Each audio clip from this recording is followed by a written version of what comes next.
Alors, pour la majorité présidentielle, il n'y a pas blocage, c'est plutôt une mauvaise foi de la part du Rassemblement. Les propos sont du secrétaire général de la AMP au sortir d'une réunion de restitution des travaux sur l'arrangement particulier, réunion du bureau politique de la AMP élargie aux délégués de cette plateforme qui ont pris part aux assises de la cité de l'Union africaine. Je vous propose ici de suivre Aubin Minakou.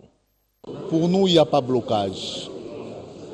Il y a eu tout juste une difficulté par rapport à la gestion de l'agenda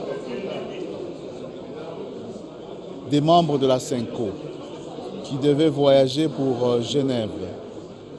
Et étant donné que nous n'avions plus que quelques heures et qu'il y avait encore des points importants à débattre, on ne pouvait que conclure partiellement. Donc il n'y a pas de blocage.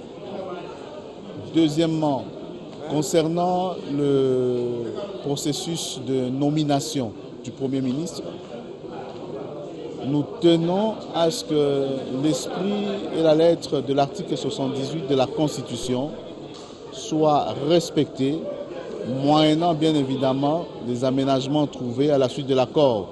C'est-à-dire que le Premier ministre est issu du Rassemblement.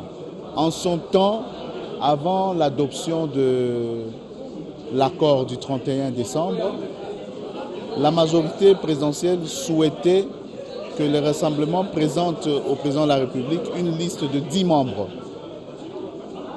Le Rassemblement estimait qu'il fallait un seul membre désigné et que le président de la République, à ce moment-là, n'avait qu'une sorte de pouvoir d'entérinement. Là, ce n'est plus une nomination.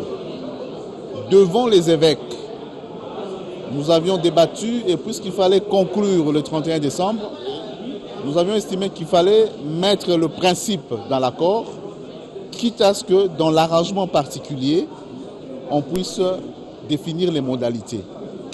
C'est notamment cette question de liste.